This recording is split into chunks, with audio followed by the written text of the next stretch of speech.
Olá, sejam bem-vindos ao episódio número 154 de E o Resto é História, com os habituais anfitriões Rui Ramos e João Miguel Tavares.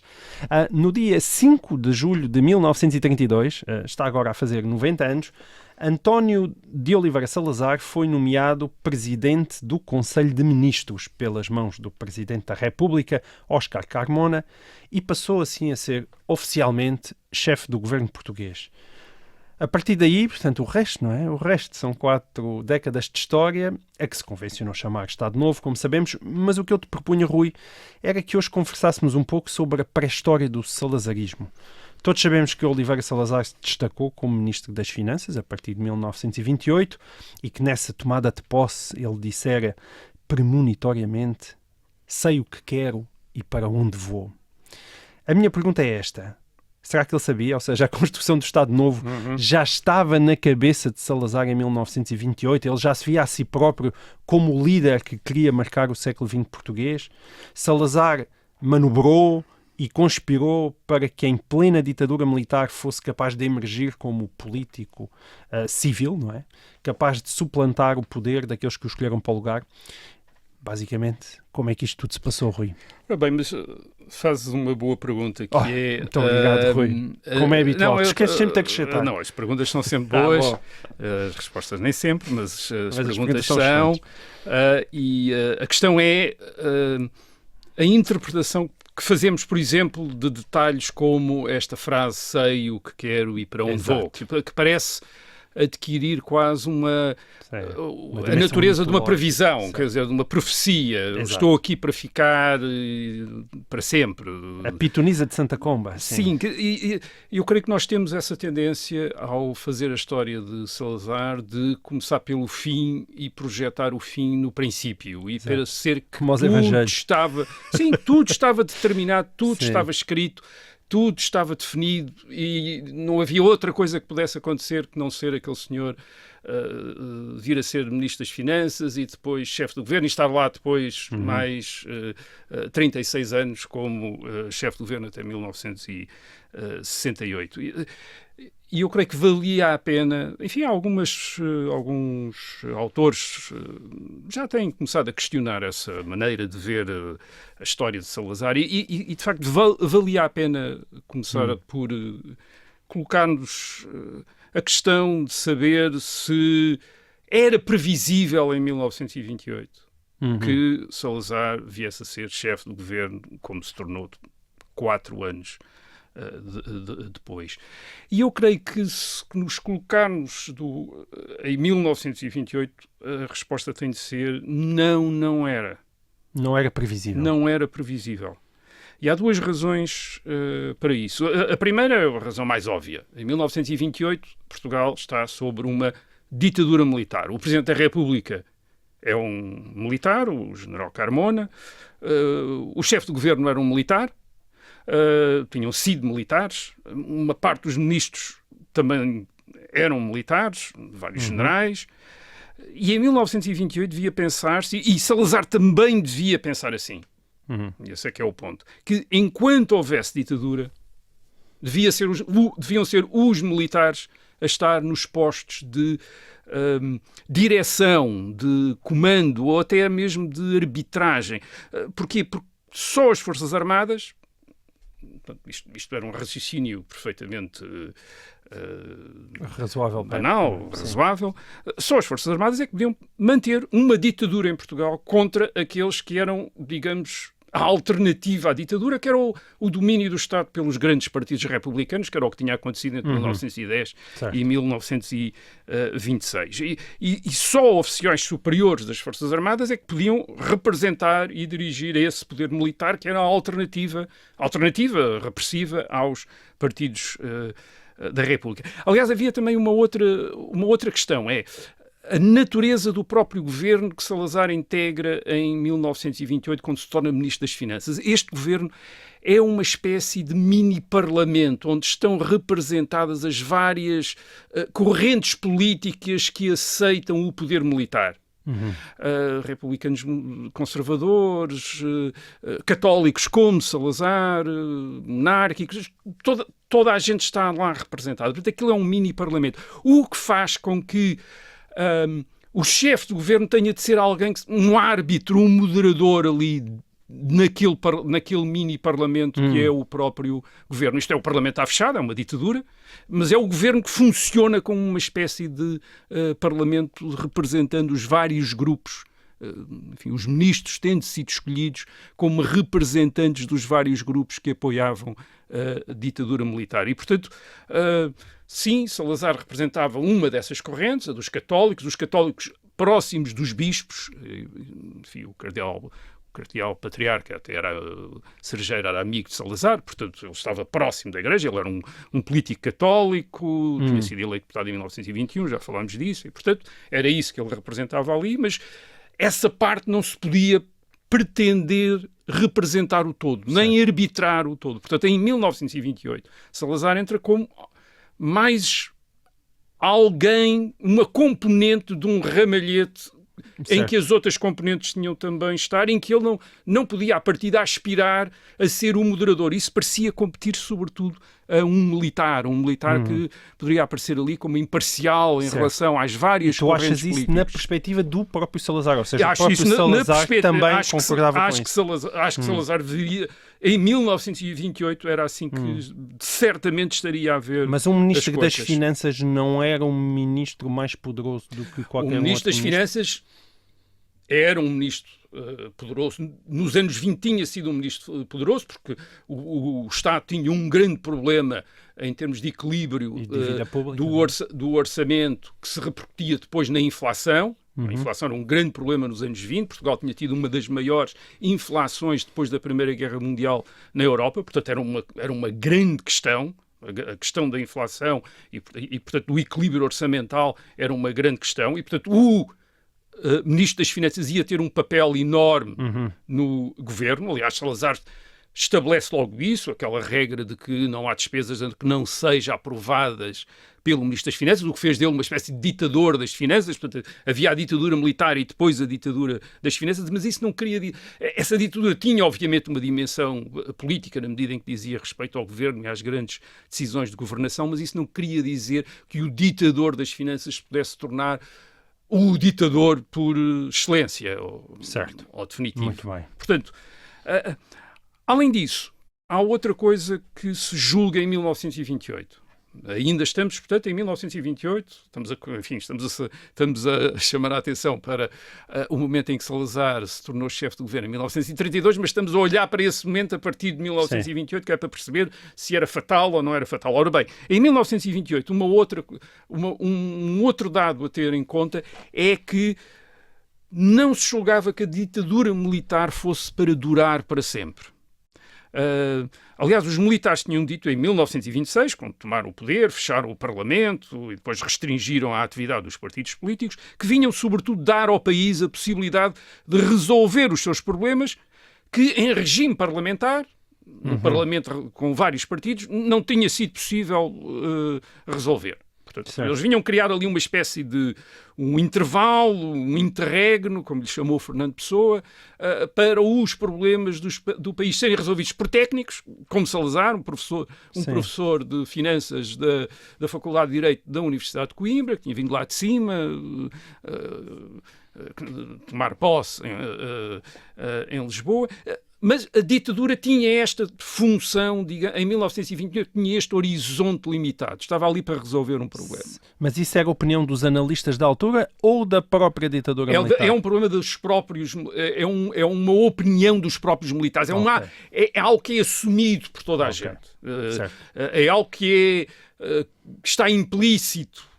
Que a ditadura está ali para resolver um problema, mas não passava pela cabeça de ninguém ficar lá 20 anos. Ficar 30, lá imenso tempo. Isto é, que a ditadura militar, estamos a falar da ditadura militar. Isto é, que os militares ficassem indefinidamente à frente do governo. Portanto, a ideia de que um dia daria lugar a um governo civil. As Forças Armadas não querem ser o governo eternamente. Porque isso até é devido às Forças Armadas, porque isso politizaria as Forças Armadas, traria para dentro da instituição militar as divisões políticas, as divisões inerentes à governação, as opções da governação, dividiria as Forças Armadas e a divisão das Forças Armadas chama-se Guerra Civil. E isso não podia acontecer. E, portanto, as Forças Armadas estavam ali a tentar manter este governo técnico, este governo que ia resolver os problemas do país, mas não queria ficar ali para sempre e presume-se, portanto, que vai dar origem a um governo, eventualmente, a um governo civil. Ora, em 1928, creio que ninguém imaginava que Salazar pudesse vir a ser o chefe, o presidente desse governo civil. Ele era um professor da Universidade de Coimbra, tivera alguma atividade como político católico, falar em congressos católicos, tinha sido eleito deputado, enfim, brevemente, em 1921. É verdade, a Igreja Católica era uma das grandes organizações do país, mas a Igreja Católica estava também como as Forças Armadas, não era um partido político, nem queria ser um partido político. E, portanto, evitava, em geral, intervir politicamente de um modo demasiado aberto, que a comprometesse. E, portanto, nunca funcionaria como um partido para tornar Salazar candidato a chefe do governo. Okay. Portanto, em 1928 era muito mais provável, deveria parecer muito mais provável, e o próprio Salazar diz isso mais tarde, por exemplo, em conversas com Franco Nogueira. Era muito mais provável que um dos chefes de partido da República, de antes de 1926, viesse a ser o chefe de uma situação política pós-ditatorial. E o caso nítido, enfim, ou o candidato óbvio, era Cunha Leal.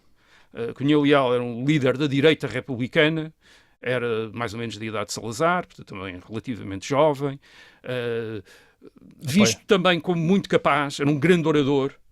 Tinha, ao contrário de Salazar, quer dizer, em termos de oratória parlamentar, quero dizer, tinha essa prática de intervir no Parlamento, de fazer grandes discursos, arrebatar multidões. Aliás, Salazar devia, em parte, a sua nomeação de Ministro das Finanças ao próprio Cunha Leal. Tinha sido Cunha Leal que eu tinha indicado, portanto, ele era começou por ser uma espécie de protegido de Cunha Leal para o Ministério, indicado para o Ministério das Finanças. Tinha tido o apoio dos católicos, mas também o apoio de Cunha Leal. E, portanto, era uma figura como esta de Cunha Leal, líder da direita republicana, conservador, nacionalista, portanto, aí de acordo com a filosofia que era a da ditadura militar, que parecia mais capaz de suceder aos militares como chefe de uma situação civil, porque ele tinha um partido, tinha imensa gente à volta dele, tinha gente aguerrida e, portanto, podia ser esse chefe. Portanto, muita coisa teve de acontecer, esse é que é o ponto, muita coisa teve de acontecer entre 1928 e 1932, nesses 4 anos, para Salazar se tornar um candidato a chefe do governo. Isto é, um candidato plausível a chefe do governo. Creio que em 1928 não era. Em 1932 torna-se chefe do governo e entretanto, tornou-se esse candidato plausível. E passou-se muita coisa, imagino. Passou-se muita coisa. E a questão é saber o que é que se passou. Isto é, o que é que se passou e o que é que Salazar fez também, além daquilo que aconteceu, o que é que Salazar fez para ele se tornar o chefe do governo da ditadura. Mas o ponto que eu agora iria chamar a atenção é que o Salazar de 1932 não é o Salazar de 1928. Isto é, ele mudou de facto. É um Salazar muito diferente. Quando a história é contada, por vezes já há esta tendência para se tratar Salazar também como uma espécie de figura histórica. Isto é, como em 1968 era o mesmo 1928, 40 anos antes. Nunca teria mudado. Seria sempre a mesma pessoa. Ele próprio, aliás, contribuiu um bocadinho para criar esse mito. Ora, uma espécie... O tempo passa, mas ele não passava. Esta ideia de que é uma figura fora do tempo. Portanto, tratamos Salazar como se ele também alimentou isso, não é? Sim, mas tratamos Salazar como se ele tivesse representado sempre a mesma coisa, como se tivesse desejado sempre a mesma coisa, portanto, como se o tempo não passasse por ele e como se ele, desde o princípio, já soubesse, enfim, como dissemos, já soubesse o que ia acontecer, como ia acontecer, e, portanto, tudo estivesse pré-determinado, planeado, definido e pronto a entrar no forno e a ser servido. há aqui uma espécie de sacralização da história. De facto, há enfim, como se esta história correspondesse a algo que estivesse escrito, a uma profecia que se estivesse a realizar no tempo, mas tivesse sido feita fora do tempo. E isto é, obviamente, o mais curioso disto é que este tipo de história é feito pelos admiradores de Salazar, obviamente, que acham que ele era o homem providencial, mas é feito também pelos inimigos e pelos críticos de Salazar, que também veem nele uma espécie de providência do mal que está ali a funcionar através de Salazar. E, portanto, tira toda a história. Aliás, é curioso, na história do Estado Novo, aquela que é menos feita é a história política. A história política do Estado Novo não é feita. É feita a história da repressão, a história das instituições, a história disto, a história das políticas públicas. Não é feita a história política, isto é, a história das intrigas, das lutas do poder. Porquê?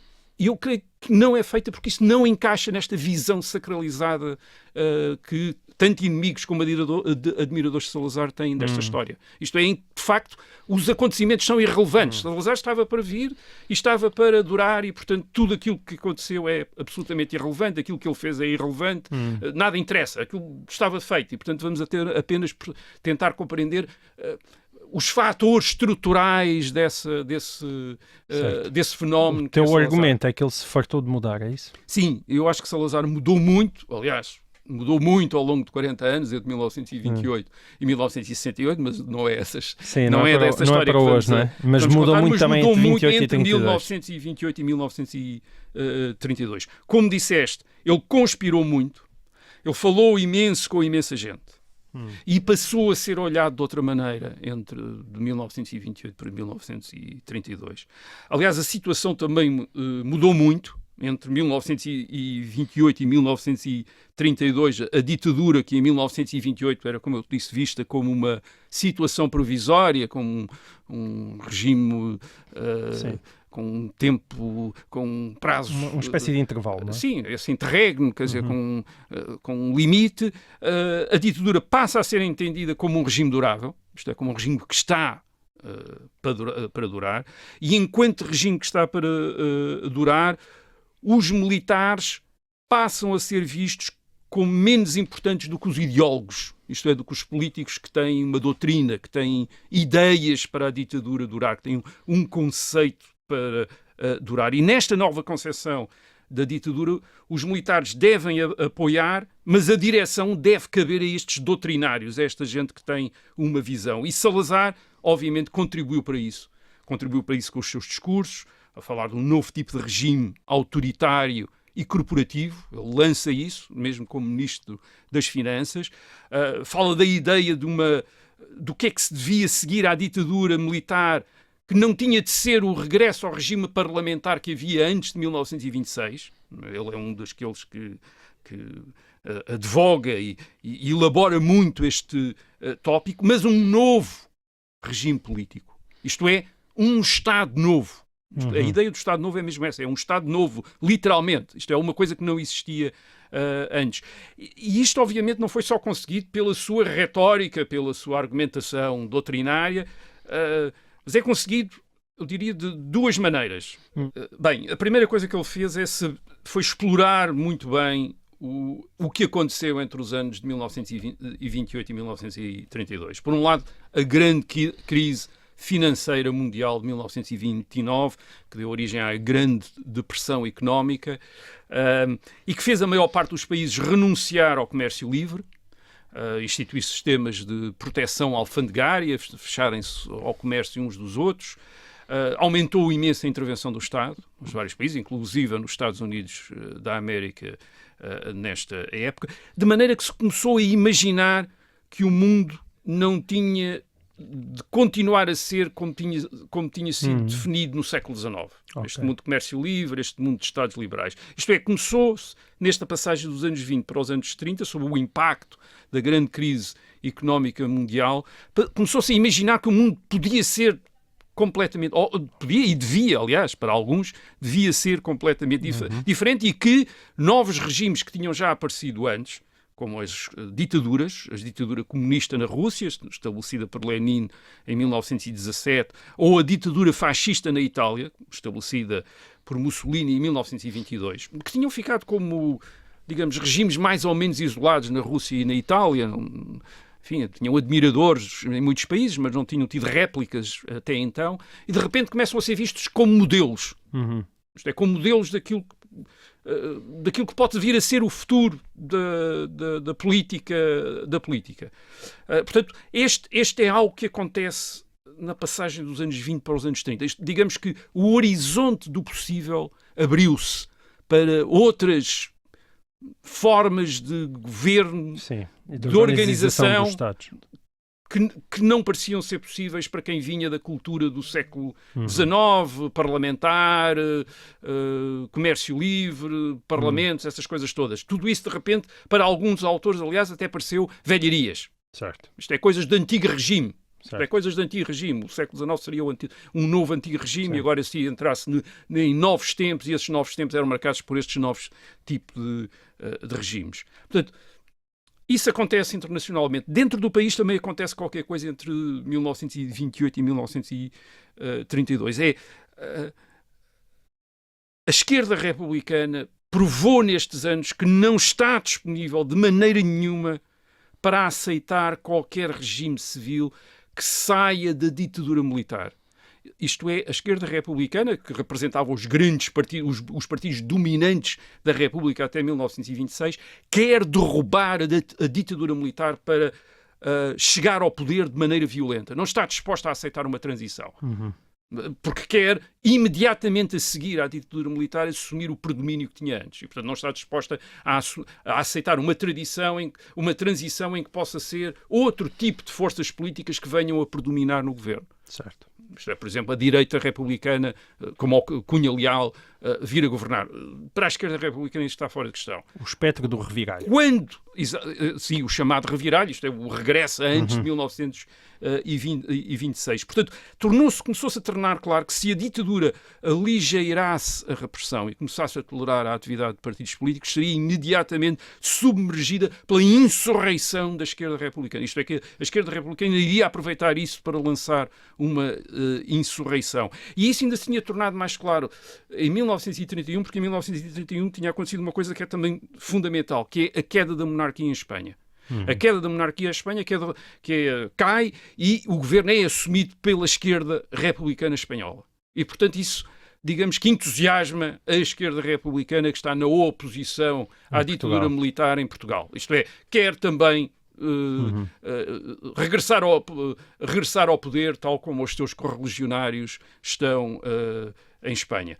Portanto, deixa de ser possível imaginar que se possa formar um consenso para a transição para um regime parlamentar que a esquerda republicana aceitasse a direita republicana em pé de igualdade, ou até mesmo no governo, e a esquerda republicana na oposição parlamentar. Não, a esquerda republicana quer ir imediatamente para o governo e está disponível e quer fazê-lo de uma maneira violenta para assegurar o seu domínio do Estado. O que quer dizer que aqueles que apoiavam a ditadura até então, católicos, republicanos de direita, nacionalistas, enfim, monárquicos, todo esse espectro, percebe que se a ditadura acabar vão ser varridos totalmente. Isto é, se a ditadura acabar e der origem, enfim, os ditadores deixarem a esquerda republicana à vontade, vão ser completamente varridos. E, portanto, precisam de manter a ditadura. Portanto, torna-se notório entre 1928 e 1932 que aqueles que apoiam a ditadura têm de tornar duradoura a ditadura. Mas isso só não explica porque é um civil, porque a descrição que tu estás a fazer, e aliás, tendo em conta o que aconteceu depois posteriormente em Espanha, parece convidar a que fossem os militares a continuar no poder. Porquê é que então, exatamente, porquê é que é um civil? Exato. Porque esta ditadura, como já dissemos, para durar não pode ter o caráter efêmero que é inerente à natureza militar da ditadura. Isto é, as Forças Armadas não seriam ou não estariam disponíveis elas próprias para produzir um chefe que fosse simultaneamente um doutrinador. Carmona não é isso. Carmona não faz doutrina. Os militares estão ali para garantir a ordem. E a ordem é manter aquilo que eles chamam os revolucionários fora do poder, os revolucionários da esquerda republicana. Portanto, é garantido não que querem um excesso de envolvimento na coisa não política. Querem comprometer-se politicamente. Portanto, tem de haver um doutrinador civil que vem, digamos, garantir que a ditadura vai durar. Vai durar e tornar-se um outro tipo de regime. Tornar-se aquilo que eles vão chamar, em 1932, a ditadura nacional. Deixa de haver ditadura militar e passa a haver uma ditadura nacional quando Salazar toma conta do governo. Portanto, o que Salazar tinha feito entre 1928 e 1932 é a teoria dessa ditadura. Ele está, nos seus discursos, sobre finanças e sobre outras coisas, ele vai fazendo a teoria e discursos encenados e bem escritos, como Salazar sabe escrever. Portanto, ele tem, ao mesmo tempo, tem o prestígio do equilíbrio orçamental, que ele garante logo em 1968, mas tem este lado doutrinário, e este lado doutrinário vai não apenas criar à volta dele uma agregação de pessoal político, outros ministros, outros colaboradores do governo que começam a entendê-lo, a olhar para ele como um líder, mas vai ligá-lo também a uma parte do pessoal militar. E este é um lado importante. Ele, quando começa em 1928, sobretudo o professor universitário com relações nos meios católicos. É isso que ele é. Em 1932, ele tem uma outra dimensão. Ele tem também muito boas relações nas Forças Armadas. E sobretudo, e este é que é o ponto importante, com os oficiais mais jovens da ditadura militar. A ditadura militar tinha enfrentado o ataque da esquerda republicana na oposição, o chamado reviralho, em 1927, em 1931, revoluções, tropas na rua, combates na rua, e aquilo que tinha garantido a ditadura militar tinha sido a disponibilidade, digamos, de uma geração de jovens oficiais, tenentes, capitães, para combater na rua a esquerda republicana, os chamados rapazes da ditadura, Sim. Os tenentes de maio, que é um equivalente dos capitães de abril. Estes tenentes da ditadura são aqueles que mantêm a ditadura na rua. Alguns deles são nomes que viriam a ser conhecidos, aliás, por se oporem a Salazar. Humberto Delgado, Henrique Alvão, são tenentes de maio, são gente que na rua combateu contra a esquerda republicana. Ora bem, em 1932, estes tenentes de maio, estes jovens que depois estão, digamos, entusiasmados por doutrinas de um novo tipo de regime, um regime nacionalista, um regime autoritário, corporativo, têm como referência Salazar já. Desconfiando dos generais mais velhos. Tem uma grande desprezo pelos generais mais velhos. Estes generais são todos republicanos, são todos generais selecionados pela República, uma parte de maçons, como o general Carmona, portanto vêm todos dos meios republicanos, são conservadores, mas vêm dos meios republicanos. Eles têm uma grande desconfiança em relação a estes generais, que acham que não têm capacidade para imaginar outras coisas, para liderar outras coisas, e confiam em Salazar. E é esta força, a força destes jovens militares que faz a força de Salazar e que o torna um chefe credível. Isto é, portanto, ele é simultaneamente o orientador, o doutrinário e, ao mesmo tempo, é alguém que tem o apoio daqueles que são o sustentáculo principal da ditadura. Isto é, que sem os quais a ditadura não existia, tinha caído em 1927 ou tinha caído em 1931, porque foi preciso combater e quem combateu foram estes jovens. Foi assim que afastou a competição de Cunha Leal? E foi assim que ele conseguiu afastar a competição de Cunha Leal. Ele, aliás, enrolou-se logo, arranjou logo um conflito com o Cunha Leal por volta de 1930, conseguiu o pôr no exílio e, pior, conseguiu que Cunha Leal no exílio se ligasse à esquerda republicana e, portanto, se desacreditasse, ficasse como desacreditado como a alternativa a ele, Salazar, como chefe da ditadura. Portanto, em 1932, 4 anos depois de ter entrado no governo, Salazar é um político muito diferente. Portanto, ele é o líder de uma corrente de opinião importante na ditadura, sempre com o apoio da Igreja, mas agora também com um importante apoio militar. E, sobretudo, é o líder que tem a ideia mais clara do que deveria vir a seguir à ditadura. Esta ditadura nacional, como ele dizia, que se iria transformar no ano seguinte, em 1933, no Estado Novo, uma república autoritária, corporativa. Muita gente tinha ideias, obviamente falava disso também, mas ele é aquilo que sistematiza isso e que lhe dá quase uma forma lapidar, e aí o seu estilo também ajuda bastante, o seu estilo ao mesmo tempo professoral e muito elegante literariamente, portanto ajuda também a dar uma forma definitiva a estas ideias. Portanto, há uma grande mudança que se dá, de facto, em 4 anos, entre 1928 e 1932, que eu creio que teria deixado espantado, antes de todos, o próprio Salazar de 1928. Isto é, do que é que ele foi capaz de fazer e de como isso poderia ter parecido muito pouco provável em 1928, por mais que ele já tivesse qualidades e apoios e já fosse uma figura importante em 1928, mas o contexto mudou, ele próprio também mudou. E ele aproveitou essa aceleração do mundo. Bom, e por falar em mudanças de contextos, aqui vai uma bem grande. No passado mês de abril, nós recebemos um mail do ouvinte Miguel de Pape, que é também presidente da Associação Portugal-Hungria para a Cooperação. O Miguel chamava-nos a atenção para este facto: a celebração na Madeira, no passado dia 1 de abril, dos 100 anos da morte de Carlos I, último imperador da Áustria, último rei da Hungria, da Croácia e da Boémia e último representante de uma das mais poderosas casas europeias, da qual estamos fartos de falar neste programa, a Casa de Habsburgo, que durante mais de 2 séculos dominou a história da Europa. Ora, Rui, ainda ao encontro do pedido do ouvinte Miguel de Pape, conta-nos, por favor, o percurso que conduziu o último representante da Casa de Habsburgo a morrer no Funchal no dia 1 de abril de 1922. Aliás, onde ele continua sepultado na igreja de Nossa Senhora do Monte, se alguém quiser aproveitar a visita, e morreu com apenas 34 anos de pneumonia. E apenas 4 anos depois de assistir ao desaparecimento do Império Austro-Húngaro com o fim da Primeira Guerra Mundial e à transformação da sua Viena de uma das grandes capitais da Europa numa pequena capital de um pequeno Estado. E já agora, só uma última nota para adensar o mistério deste homem. Dom Carlos I foi beatificado pelo Papa João Paulo II em 2004 por se considerar que a fé cristã esteve sempre presente nas suas decisões políticas.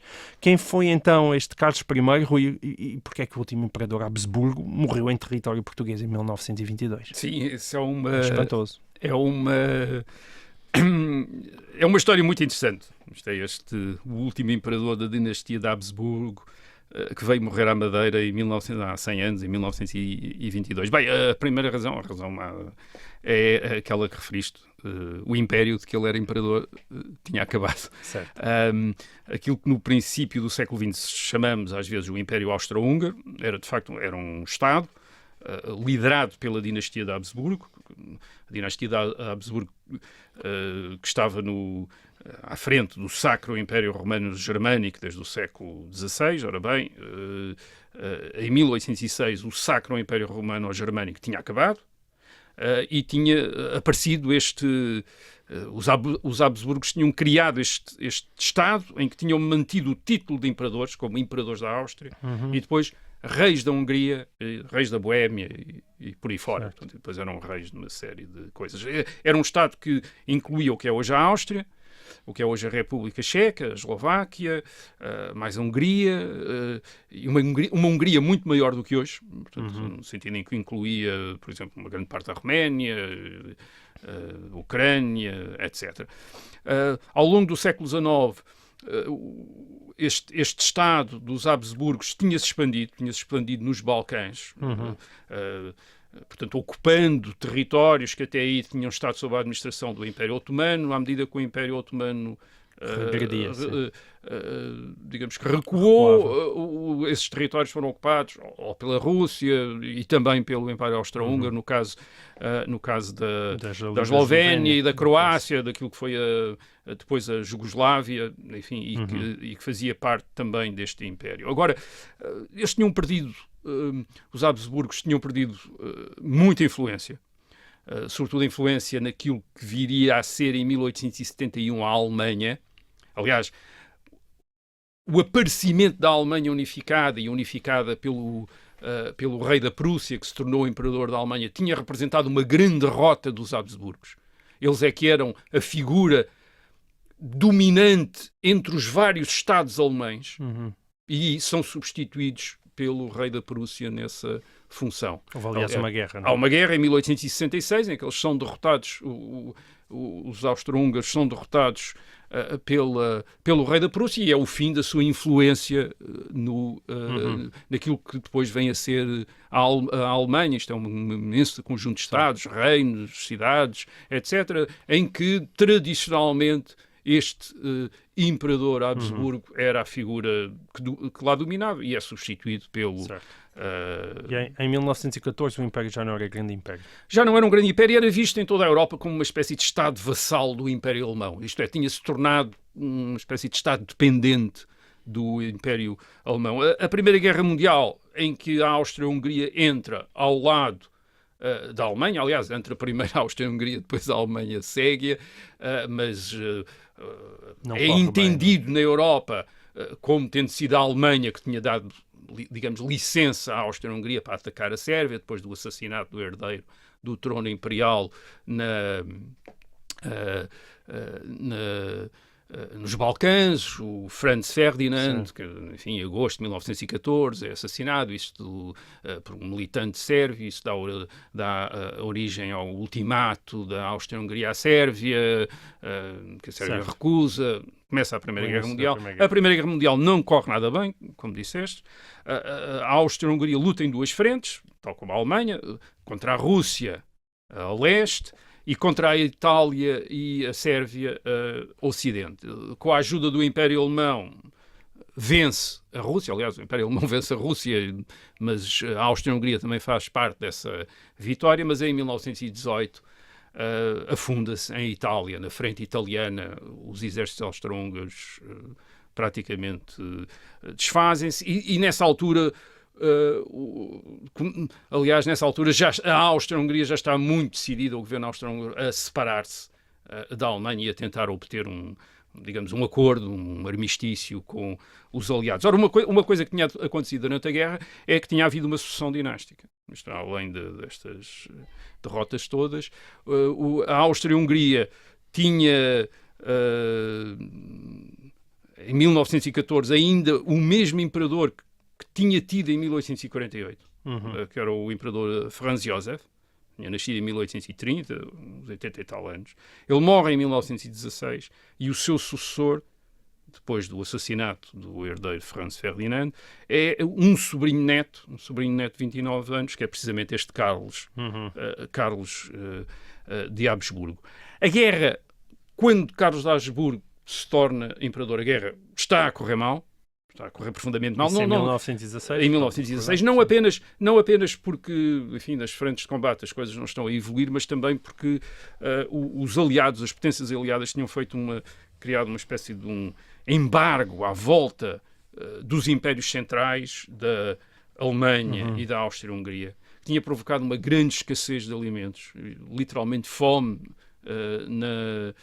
na Alemanha e na Áustria-Hungria. Portanto, foram anos muito difíceis, os anos da Primeira Guerra Mundial, nos chamados impérios centrais, e, portanto, quando Carlos se torna imperador, rapidamente começa a tentar, digamos que descobrir maneira de chegar a um acordo com os aliados para pôr termo à guerra. Carlos, a partir de 1916... Nunca chegou a ter verdadeiras hipóteses de se manter no cargo. Eram muito limitadas. Ele explora três coisas. Primeiro, como já dissemos, ele abre negociações com os aliados para ver se havia uma saída para a guerra do modo separado do Império Alemão. Isto é, o Império Alemão continuia a guerra, mas a Áustria-Hungria saía da guerra. Os aliados, isto é, os Estados Unidos, a França, a Inglaterra, não correspondem a estes contactos, quer dizer, não dão continuidade a estes contactos. Em segundo lugar, ele tenta corresponder a uma dificuldade que os aliados lhe tinham também criado. Os aliados, e sobretudo os Estados Unidos, tinham durante a guerra feito a propaganda do princípio da autodeterminação das nacionalidades. Isto afetava todos os impérios centrais, mas afetava muito especialmente a Áustria-Hungria, que era feita de imensas populações, já falámos aqui disso, imensas populações com religiões, línguas, identidades nacionais completamente diferentes. E, portanto, a ideia era que o Império podia se estilhaçar sobre um regime inspirado pelos aliados. Portanto, para prevenir isso, Carlos vai propor uma espécie de transformação do Império, que estava baseado em 2 Estados centralizados, a Áustria e a Hungria, numa federação de nacionalidades, com 5 grandes unidades: a Áustria para os alemães, para aqueles que falavam alemão, a Hungria para os húngaros, para os eslavos do Ocidente, os checos e os eslovacos, também uma unidade, e depois dos eslavos do Sul, que eram os croatas e os eslovenos, e depois os eslavos do Leste, que eram os ucranianos. Isto é, todos eles teriam assembleias nacionais dentro deste grande império multinacional. Só que já havia muito nacionalismo. E estes políticos nacionalistas, percebendo que a guerra ia acabar e que a guerra ia acabar mal com a derrota da Áustria-Hungria e do Império Alemão, estão a ver os políticos nacionalistas destes vários territórios, veem isto como uma oportunidade para constituírem repúblicas independentes. E é essa a dinâmica criada quer na Hungria, quer na Áustria, é de separação dos vários territórios e constituição de repúblicas nacionais independentes, e, portanto, ignoraram esta proposta de federação, de mini-federação europeia que Carlos de Habsburgo lhe está a propor em 1918. Em terceiro lugar, ele tenta ainda uma última coisa, quase em desespero, que é propor-se, ele como imperador, propor-se como uma espécie de chefe de Estado honorário, já sem funções políticas. Portanto, ele faz uma espécie de... Enfim, como a Rainha da Inglaterra é na Commonwealth, isto é, naqueles Estados que fizeram parte do Império Britânico. Ela agora é a figura da Commonwealth, mas já não tem aquele um papel na governação desses vários países. E, portanto, ele tenta propor-se uma figura parecida com isso, não é abdicar, mas é dizer que não participará mais em decisões políticas. Portanto, deixa de ter qualquer papel político e torna-se um papel simbólico. Mas nem isso é aceito. Nem isso é aceito, por exemplo, logo na Áustria, 11 de novembro de 1918, quando a Primeira Guerra Mundial acaba, e imediatamente em Viena se proclama uma república. Portanto... E ele teve que sair. E ele tem de sair, mas não desiste. Portanto, ele vai para a Suíça. A partir da Suíça, aliás, um dos Habsburgos originalmente vem, quer dizer, a família daquela zona, enfim, na Idade Média tinha estado ali, ou tinha começado ali, digamos assim. Ele tem várias propostas para restaurar a monarquia entre 1918 e 1921. E porquê? Quais são as hipóteses que ele tem? Ou o que é que ele tenta explorar? Ele tenta explorar uma coisa muito simples. Em 1918, o que fica do Império Austro-Húngaro são 2 Estados pequenos. Os Estados sucessores são 2 Estados pequenos, a Áustria e a Hungria. A Áustria, que está reduzida a 1/5 do seu tamanho, é um Estado pequenino, e a Hungria também é um Estado muito pequeno. E aquilo que ele representa para a Hungria e para a Áustria é a memória de uma grandeza passada. Certo. E, portanto, de uma certa maneira, ele espera que os austríacos e os húngaros sejam sensíveis a um chefe dinástico que representa esta memória da grandeza e que, portanto, estejam disponíveis para o acolher outra vez como um chefe dinástico, enfim, não exatamente com o papel que tinha antes, mas como esta figura simbólica. Bem, e isso provavelmente haveria talvez suficientes possibilidades disso acontecer para os aliados, isto é, americanos, ingleses e franceses, decidirem que não o podem deixar andar ali à volta da Suíça, à volta da Áustria, à volta da Hungria. E são eles, os aliados, que o obrigam a meter-se num barco de guerra britânico e ir para a Ilha da Madeira. Quer dizer, em novembro de 1921, com a mulher, ele é metido no barco. Mas uma espécie de exílio? Não, é deportado. Uma espécie de... não é espécie deportado para a Madeira. É mesmo. Quer dizer, é levado e é posto na Ilha da Madeira. Porquê a Madeira? Bem, porquê a Madeira? Onde ele chega a 19 de novembro com a mulher, depois ele tem muitos filhos, os filhos ainda não chegam logo em novembro, os 7 filhos, a mulher está grávida daquilo que vai ser o 8º, os filhos não chegam ainda, mas porquê a Madeira? Bem, em primeiro lugar é porque está suficientemente longe da Europa e pode ser digamos, vigiada por uns barcos de guerra ingleses que andassem por ali e evitar, quer dizer, que o imperador se escapasse para... o ex-imperador se escapasse outra vez para a Europa e voltasse a aventuras. Depois também podemos dizer que de alguma maneira, mas isso não deve ter sido de consideração, como é óbvio, mas é um lado curioso desta história, é que ele tinha algumas ligações à Madeira, o imperador.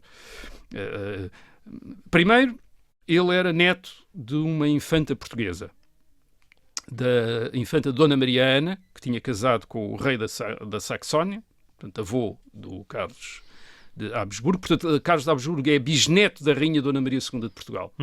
Portanto, ele tinha essa ligação, portanto, havia essa ligação a Portugal.